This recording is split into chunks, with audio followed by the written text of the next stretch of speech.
बिस्मिल्लाहिर्रहमानिर्रहीम। आज हम ग्रुप थ्योरी के कुछ क्वेश्चंस डिस्कस करेंगे। लास्ट टाइम हमने ग्रुप थ्योरी को डिफाइन किया था और उसके बाद उसके एक दो एग्जांपल्स डिस्कस की थी। तो आज कुछ थ्योरम्स भी हमने प्रूव किए थे। आज हमने ग्रुप प्रूव करना सीखना है। कुछ क्वेश्चंस को लेकर के ग्रुप कैसे प्रूव किया जा सकता है। ये एक क्वेश्चन है, कहता है कि चेक करें कि ये ग्रुप है कि नहीं है।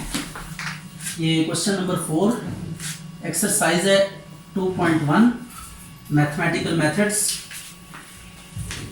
ये सेट है आपके पास 1 बार 2 बार 3 बार 1 बार 2 बार 4 बार 5 बार 7 बार 8 बार। अंडर मल्टीप्लिकेशन, इसको चेक करना है। अंडर मल्टीप्लिकेशन मॉडुलो 9, मॉडुलो क्या है इसका 9, मॉडुलो 9 के अंडर इसको चेक करना है कि ये ग्रुप है कि नहीं है। तो अब इसको ग्रुप चेक करने के लिए हमें ग्रुप की 4 प्रॉपर्टीज को फुलफिल कराना होगा। क्लोजर प्रॉपर्टी हम चेक करेंगे कि क्या ये क्लोज है कि नहीं है अंडर मल्टीप्लिकेशन। फिर हम चेक करेंगे एसोसिएटिव लॉ होल्ड करता है कि नहीं करता, और फिर उसके बाद हम चेक करेंगे कि इसमें आइडेंटिटी है कि नहीं है, और फाइनली हम चेक करेंगे कि इसमें इनवर्सेस हैं कि नहीं है। तो इसके लिए ना हम केएलएस टेबल इसका बनाएंगे, मल्टीप्लिकेशन टेबल। ये मल्टीप्लिकेशन टेबल देखिएगा कैसे हमने बनाना है। फर्स्ट ऑफ ऑल हमने ये सारे मेंबर्स को रो वाइज लिखना है इस टेबल में 7 and 8, और इसी तरह हमने इसको कॉलम वाइज भी लिखना है और फिर मल्टीप्लिकेशन परफॉर्म करनी है। ये आपने क्या करना है जी, मल्टीप्लिकेशंस परफॉर्म करनी है इसकी इस टेबल के रिस्पेक्ट से। तो इसमें आप 1 बार 2 बार 4 बार 5 बार 7 बार 8 बार आप इनको मल्टीप्लाई करेंगे। मल्टीप्लाई कैसे करेंगे? 1 1 जा 1 आ जाएगा, 2 1 जा 2 आ जाएगा, 4 1 जा 4 आ जाएगा, 5 1 जा 5 आ जाएगा, 7 1 जा 7, 8 1 जा 8। अब 2 को मल्टीप्लाई करें, 2 1 जा 2, 2 2 जा 4, 2 4 जा 8, 2 5 जा 10। अच्छा, 9 से बड़ा अगर कोई नंबर आता है ना, 9 या 9 से बड़ा, तो वो नहीं लिखना आपने। अब देखिए 2 5 जा आपके पास क्या आ रहा है, 10 आ रहा है। तो 10 को जो मॉड्यूल है उस पर डिवाइड करें, तो 9 1 जा 9, तो ये 1 आ रहा है, तो 1 यहाँ पे लिखेंगे। ये आपने बात याद रखनी है। 9 या 9 से बड़ा कोई भी नंबर आएगा उसको हम नहीं लिखेंगे, बल्कि उसको पहले 9 पे डिवाइड करेंगे, जो रिमाइंडर आएगा वो हम लिखेंगे। तो ये रिमाइंडर है इसका, ये हमने यहाँ पे प्लेस कर दिया। इसी तरह 2 7 जा 14, तो 14 को भी आप डिवाइड करें 9 पे, ये आ गया 5, तो आपके पास कितना आ जाएगा 5। फिर 2 8 जा 16, तो 16 को भी आप डिवाइड करें 9 पे, तो ये आ जाएगा 7। तो इसी तरह आपने ये सारी मल्टीप्लिकेशन परफॉर्म करनी है। 4 1 जा 4, 4 2 जा 8, 4 4 जा 16 का 7 आ जाएगा, 4 5 जा 20 का 2 आ जाएगा, 9 2 जा 18, 4 7 जा 28 का 1 आ जाएगा, और इसी तरह 4 8 जा 32 का 5 आ जाएगा। 5 को मल्टीप्लाई करें, 5 1 जा 5, 5 2 जा 10 का 1 लिखेंगे, और 5 4 जा 20 का 2 आ जाएगा, 5 5 जा 25 का 7, और इसके बाद 5 7 जा 35 का आ जाएगा 8, और 5 8 जा 40 का आ जाएगा 4। इसी तरह 7 को मल्टीप्लाई करें, 7 1 जा 7, 7 2 जा 14 का 5, 7 4 जा 28 का 1, 7 5 जा 35 का 8, और 7 7 जा 49 का आएगा 4, और उसके बाद आ जाएगा आपके पास 7 8 जा 56 का आ जाएगा 2।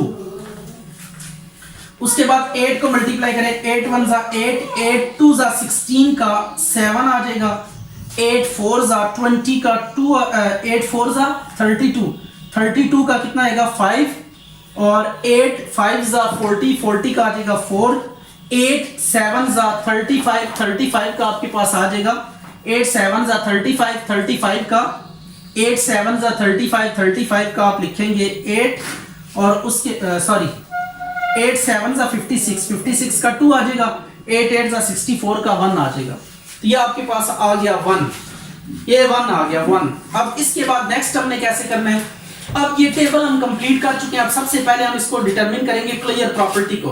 तो क्लियर प्रॉपर्टी को एग्जामिन करने के लिए आप देखें कि इस टेबल में क्या कोई ऐसा नंबर तो नहीं है जो इस टेबल में तो अपीयर हो रहा है लेकिन इस सेट में नहीं है।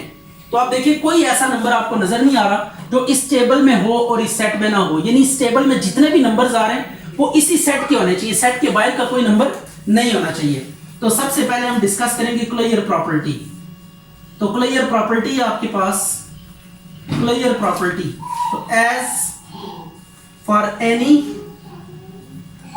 A B belongs to G implies a B belongs to G, आप इस तरह लिखें एज इन अबव टेबल। कोई भी दो एलिमेंट्स को जब हमने मल्टीप्लाई किया तो इसी सेट के ही एलिमेंट्स वापस आ रहे हैं। और दूसरी property associative property, associative property भी आप टेबल से एग्जामिन कर सकते हैं, इसको डिटरमिन किया जा सकता है as from above table, as from above table for any A B C belongs to G implies A B C is equal to A B into C। ये एसोसिएटिव प्रॉपर्टी भी क्या करगी, होल्ड करगी है। अब हमने एक ऐसा नंबर ढूंढना है कि जिसको आपने किसी भी नंबर से मल्टीप्लाई किया है तो वही नंबर आपके पास वापस आया है। तो अब यहाँ पे हम देखेंगे कि ऐसा कौन सा नंबर है कि जिसको, तो देखिए वन को हमने किसी भी नंबर से मल्टीप्लाई किया है तो वही नंबर वापस आ रहा है। 1 को 1 से 1, 1 को 2 से 2, 1 को 4 से 4, 1 को 5 से 5, 1 को 7 से 7, 1 को 8 से 8। इसी तरीके से यहाँ पे भी चेक कर सकते हैं, 1 को 1 से मल्टीप्लाई किया 1, 1 को 2 से मल्टीप्लाई किया 2, 1 को 4 से मल्टीप्लाई किया 4, 1 को 5 से मल्टीप्लाई किया 5, 1 को 7 से 7, 1 को 8 से 8। तो अब आप देख सकते हैं कि एस, ये आइडेंटिटी की बात कर रहे हैं आप, कि आइडेंटिटी होल्ड करती है कि नहीं करती। तो अब यहाँ पे लिखेंगे as for any, as for any as for any A belongs to G implies 1 into A is equal to A into 1 is equal to A। कोई भी हमने A का एलिमेंट लेकर उसे 1 से मल्टीप्लाई किया है तो वही नंबर वापस आया। तो अब यहां से क्या लिखेंगे, this implies 1 is identity in G। 1 क्या आपके पास आइडेंटिटी है G में। उसके बाद हम बात करते हैं इनवर्सेस की। तो आपने अब यहाँ पे पेयर्स ढूंढने हैं कि ऐसे कौन से दो पेयर्स हैं जिनको मल्टीप्लाई करके 1 आया। तो देखिए 1 कहां पे आ रहा है, ये 1 आ रहा है, ये 1 आ रहा है, उसके बाद ये 1 आ रहा है, फिर यहाँ पे 1 आ रहा है, फिर ये 1 आ रहा है और उसके बाद ये 1 आ रहा है। तो ये आपने देखा कि डिफरेंट एरियाज में आपको 1s नजर आ रहे हैं। तो अब देखिए पहला 1 किस किस को मल्टीप्लाई करके आया है, ये 1 को 1 से मल्टीप्लाई करके आया है। तो अब क्या लिखेंगे, inverse of 1, inverse of 1 is equal to 1। इसी तरह इनवर्स ऑफ 2 को देखें, 2 को किससे मल्टीप्लाई किया तो 1 है, 2 को 5 से, ये देखें 2 के सामने 1, 5 के नीचे आ रहा है तो ये लिखेंगे 5। इसी तरह इनवर्स ऑफ 4 का इनवर्स कितना है, 4 को देखें किससे मल्टीप्लाई किया 7 से, 4 को 7 से मल्टीप्लाई किया तो आंसर 1 आया। इसी तरह इनवर्स ऑफ 5 को किससे मल्टीप्लाई किया तो 1 है, 5 को 2 से, तो ये 5 का इनवर्स 2 आ जाएगा। इसी तरीके से इनवर्स ऑफ आपके पास 7 को किससे मल्टीप्लाई किया तो 1 आया, 7 को हमने 4 से मल्टीप्लाई किया तो 1 आया। इसी तरीके से inverse of 8 is equal to 8। तो ये इनवर्सेस भी क्या कर गए, एग्जिस्ट कर गए, इनवर्सेस एग्जिस्ट्स। ठीक होगी बात। ये चारों प्रॉपर्टीज हमने एग्जामिन कर ली। दिस इंप्लाइज जी मल्टीप्लिकेशन के लिहाज से क्या है, ग्रुप है, जी इज ग्रुप अंडर मल्टीप्लिकेशन। ये अब आपके पास सेट था, एक कुछ नंबर्स उसमें दिए हुए थे, फाइनाइट नंबर ऑफ एलिमेंट्स। जब भी इस तरह फाइनाइट नंबर ऑफ एलिमेंट्स को लेकर कोई सेट आपको दिया जाए और उसको ग्रुप चेक करना हो तो आपने क्या करना है, पहले केलेस टेबल बनाना है, फिर जो भी मल्टीप्लिकेशन है तो मल्टीप्लिकेशन आपने परफॉर्म करनी है, अगर एडिशन के लिहाज से चेक करना है तो एडिशन परफॉर्म करनी है, और आफ्टर दैट आपने एग्जामिन करना है क्लोजर प्रॉपर्टी के लिए टेबल में कोई ऐसा नंबर तो नहीं है जो सेट के एलिमेंट के अलावा कोई एलिमेंट कंटेन कर रहा है। यानी इस टेबल में जितने भी नंबर्स आने चाहिए वो गिवन सेट के ही नंबर होने चाहिए, उसके बाहर से नहीं, तो ये क्लोजर हो जाता है। अब यूजुअल मल्टीप्लिकेशन है और इसको आप एग्जामिन भी कर सकते हैं। देखें यहां से आप कोई 3 नंबर ले लें, 2, 4, 5 ले लें और दोनों तरह से ये वाली मल्टीप्लिकेशन इसके ऊपर परफॉर्म करें। पहले 4 को 5 से फिर 2 से मल्टीप्लाई करें, पहले 2 को 4 से फिर 5 से मल्टीप्लाई करें और देखें कि क्या ये आंसर टेबल के मुताबिक सही आ रहा है कि गलत आ रहा है, दोनों साइडें सेम आ रही है कि नहीं आ रहा है, तो देन इट इज एसोसिएटिव। इसी तरीके से आपने आइडेंटिटी को चेक करना है कि कौन सा एलिमेंट है जिसको मल्टीप्लाई करके वापस वही एलिमेंट हमें मिला है। उसके बाद आपने इन्वर्सेस देखने, तो आपने पहले वंस को या जो आइडेंटिटी एलिमेंट आएगा उसको आपने मार्क कर लेना और फिर देखना है किन दो एलिमेंट्स को मल्टीप्लाई करके ये आइडेंटिटी आ रही है, वो दोनों एलिमेंट एक दूसरे का क्या होंगे, इनवर्स होंगे। तो ये चार प्रॉपर्टीज, इसी तरीके से हम इसको अबिलियन ग्रुप होता है जिसमें कम्यूटेटिव लॉ होल्ड करता है, इसको हम देख सकते हैं कि ये अबिलियन ग्रुप है कि नहीं है। तो उसके लिए हम क्या करते हैं, सिमेट्रीज चेक करते हैं। सिमेट्री कैसे चेक करते हैं ये देखिएगा जरा, ये देखिए, ये 1, इसके बाद ये 2 2 सेम एलिमेंट्स आ रहे, 4 4 4 ये सेम आ रहे। अब देखिएगा ये सेंटर में 8 8 कॉर्नर पे 5 5 ये आ रहे हैं। इसी तरीके से ये देखें 7 1 7 1, ये सिमेट्रीज चेक करनी होती है आपने। ये 7 1 1 7 ये आपके पास सिमेट्री है। इसी तरीके से इसको भी अगर आप सेंट्रल एलिमेंट लेके ऊपर नीचे एलिमेंट देखेंगे तो इवनली और सेम पोजीशन पे सेम एलिमेंट आपको नजर आएगा। तो ये आप डायगोनल सिमेट्री भी चेक करके आप देख सकते हैं कि आपके पास ये अबिलियन ग्रुप है कि नहीं है। तो ये सिमेट्रीज हम अप्लाई करते हैं और इससे देखते हैं कि ये आपके पास क्या है, अबिलियन ग्रुप है कि नहीं है। दूसरा तरीका ये भी होता है कि आप डायगोनल को मार्क कर लें और डायगोनल के ऊपर जैसे एलिमेंट्स होंगे वैसे ही डायगोनल के नीचे भी एलिमेंट्स होंगे। तो ये हमने डायगोनल को मार्क कर लिया, पहले को उधर से लास्ट, इधर से इधर लास्ट, इनको आपस में हमने मैच किया और फिर देखा, फिर पहला 1 1 फिर 2 2, दूसरी जो है ना इंक्लाइंड सेगमेंट में 2 2 आ रहा है। फिर आप देखें 4 4 4, इधर भी 4 4 4 आ रहा है। फिर 7 1 7 1 7 1 ये आ रहा है, 7 1 7 1 7 आ रहा है। ये इस तरीके से आप डायगोनल को मार्क करके फिर आप सेम पोजीशन पे इसकी फर्स्ट पोजीशन, इसकी लास्ट पोजीशन, इसको कंपेयर करेंगे, इसकी सेकंड लास्ट, फिर इसकी third last and so on. तो ये सेम एलिमेंट्स होने चाहिए। तो इस तरह ये ग्रुप क्या हो जाता है, अबिलियन भी आप क्या कर सकते हैं, प्रूफ कर सकते हैं। तो ये डायगोनल सिमेट्री हम चेक करते हैं कि डायगोनल के अबाउट एलिमेंट्स जो है ना वो सिमेट्रिक होने चाहिए। डायगोनल के ऊपर जैसे एलिमेंट्स होने चाहिए वैसे भी बिल्कुल वैसे ही एलिमेंट्स नीचे भी होने चाहिए। तो इसको हम कहते हैं कि ये डायगोनल सिमेट्री है इसमें। तो अगर डायगोनल सिमेट्री आप ग्रुप में देखें तो that group will be abelian group, मतलब उसमें कम्यूटेटिव प्रॉपर्टी भी क्या कर रही है, होल्ड कर रही है। तो अगर किसी ग्रुप में कम्यूटेटिव लॉ होल्ड कर रहा हो तो that group is called abelian group. अभी हम अबिलियन ग्रुप के कुछ क्वेश्चंस देखते हैं कि अबिलियन ग्रुप होने के लिए क्या क्या कंडीशंस चाहिए होती हैं, किसी भी ग्रुप को हम कैसे अबिलियन एग्जामिन कर सकते हैं। तो फर्स्ट ऑफ ऑल हम देखते हैं जी, कहते हैं कि every group with 3 elements is abelian. ये एक आपके पास क्वेश्चन है, let G be a group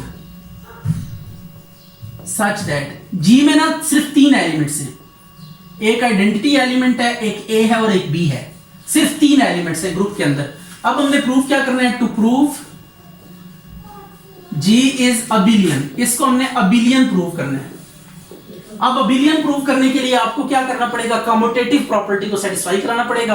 यानी हमें यह प्रूव करना है ए बी किसके इक्वल होगा, बी ए के इक्वल होगा, a b is equal to b a. ये कम्यूटेटिव लॉ हमने सेटिस्फाई करवाना है यहाँ पे। तो आप देखते हैं कि कैसे ये सेटिस्फाई हो सकता है। तो यहाँ पे कुछ केसेस हम डिस्कस करेंगे। सबसे पहले केस 1 हम डिस्कस करते हैं, let A is equal to A inverse, B is equal to B inverse. यानी हर एलिमेंट अपने आप का इनवर्स है, हर एलिमेंट अपने सेल्फ इनवर्स है। यहां पे ये भी ऑप्शन हो सकती है। देखिए आप ग्रुप है तो ग्रुप में इनवर्सेस एग्जिस्ट करते हैं, तो इसका मतलब ये 3 एलिमेंट्स हैं तो इनमें इनवर्सेस डेफिनेटली एग्जिस्ट करेंगे। तो पहला केस हम ले रहे हैं कि अगर हर एलिमेंट अपने आप का इनवर्स हो जाए। आइडेंटिटी का इनवर्स तो आइडेंटिटी खुद ही होता है, इसलिए हमें उसको लिखने की जरूरत नहीं है। बाकी अगर ए है तो हमने कह दिया कि ए का इनवर्स ए खुद ही है, बी का इनवर्स बी खुद ही है। सेल्फ इनवर्स की बात कर रहे हैं कि हर एलिमेंट अपने आप का इनवर्स है। अगर हर एलिमेंट अपने आप का इनवर्स है तो देन हम ये लिख सकते हैं एज ए बी बिलोंग कर रहा है किससे, जी से, तो अब क्लोजर प्रॉपर्टी होल्ड करती है, इनका जो प्रोडक्ट है वो भी बिलोंग करेगा किससे, जी से, क्योंकि जी ग्रुप है तो ये क्लोजर प्रॉपर्टी इस पे क्या करेगी, होल्ड करेगी। अब बाय वन हम ये कह सकते हैं कि अगर ए बी जो है ना वो जी से बिलोंग कर रहा है तो what does it mean, A B का जो इनवर्स होगा वो ए बी खुद ही होगा, ए बी का इनवर्स ए बी खुद ही होगा बाय वन। ये बाय वन हमने लिखा है कि कोई भी एलिमेंट अगर ग्रुप से बिलोंग कर रहा है तो उसका इनवर्स वो खुद ही होगा। तो अब ए बी अगर बिलोंग कर रहा है ग्रुप से तो ए बी का जब इनवर्स लेंगे तो वो खुद ही ए बी आ जाएगा वापस। अब यहाँ पे इनवर्स वाली प्रॉपर्टी आप अप्लाई करें। इनवर्स वाली प्रॉपर्टी क्या हमारे पास, b inverse into a inverse. B inverse कितने के इक्वल है उसकी वैल्यू पुट कर दें और ए इनवर्स की, बी इनवर्स बी के इक्वल है, ए इनवर्स ए के इक्वल है। तो अब ये a b is equal to b आ गया। तो this implies commutative law hold in this case, commutative law holds. अब हम सेकंड केस डिस्कस करते हैं, केस टू। केस टू में क्या होगा, ए का जो इन्वर्स होगा वो बी हो सकता है एंड बी का इन्वर्स जो है ना वो ए हो सकता है। ठीक है, अब आपको पता है सिंस ए को जब ए के इन्वर्स से मल्टीप्लाई करें या ए इन्वर्स को ए से मल्टीप्लाई करें तो आइडेंटिटी आता है। किसी भी एलिमेंट को उसके इन्वर्स से जब मल्टीप्लाई करते हैं तो आपके पास क्या आता है, आइडेंटिटी एलिमेंट आता है। अब देखें ए इन्वर्स किसके इक्वल है, बी के इक्वल है, तो ए इन्वर्स की जगह पे इधर भी बी पुट कर देते हैं, ए इन्वर्स की जगह पे इधर भी बी पुट कर देते हैं, ये आइडेंटिटी आ गया। तो दिस इंप्लाइज ए बी किसके इक्वल आ गया, बी ए के इक्वल आ गया। ठीक है, यही केस आप बी इंटू बी इन्वर्स भी लेके कर सकते हैं। तो इस केस में भी क्या हो गया, कम्यूटेटिव लॉ होल्ड कर गया, कम्यूटेटिव लॉ होल्ड्स। तो अब ये कम्यूटेटिव लॉ इस केस में भी होल्ड कर गए। तो अगर कम्यूटेटिव लॉ होल्ड कर रहे, हमने दो केस बन सकते थे, या तो हर एलिमेंट अपने आप में इन्वर्स होगा या फिर दूसरा ए का इन्वर्स बी हो सकता है या बी का इन्वर्स ए हो सकता है। ये भी ऑप्शन है क्योंकि तीन ही एलिमेंट से, चौथा तो क्या हमारे पास एलिमेंट है ही नहीं। तो ये लेकर हमने दोनों केसेस डिस्कस किए, दोनों केसेस में आपके पास जो कम्यूटेटिव लॉ है वो होल्ड कर रहा है। तो हेंस G इज अबिलियन।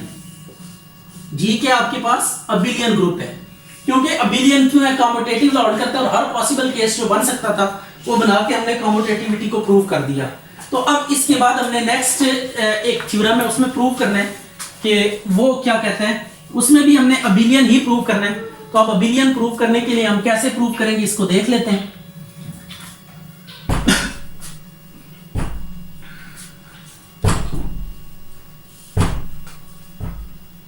अब आपको ना G कोई ग्रुप गिवन है, ये क्वेश्चन नंबर है आपके पास 9, given G be a group such that for any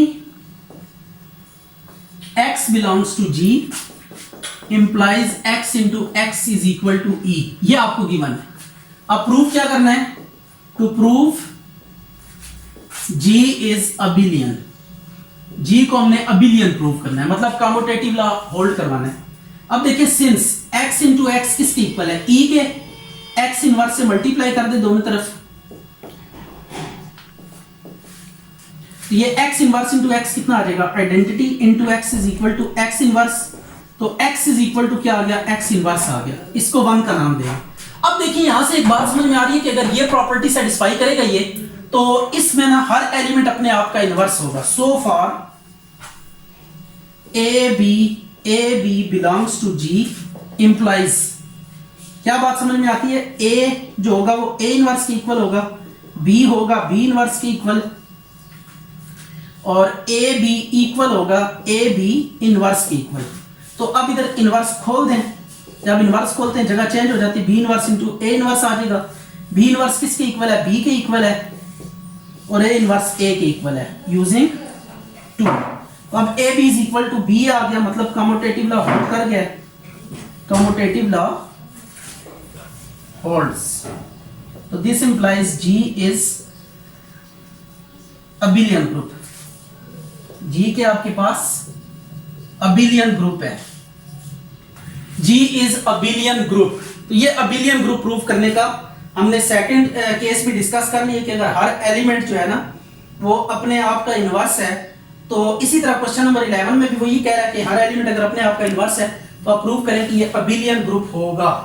इसी तरह prove that if for every non identity element of group G is of order 2। ये भी ऑर्डर वाले आ रहे हैं, इनको नेक्स्ट टाइम इंशाल्लाह हम डिस्कस करेंगे। अभी हम यहीं पे स्टॉप करते हैं, इसको नेक्स्ट टाइम इंशाल्लाह मजीद अबिलियन ग्रुप का केस डिस्कस करेंगे।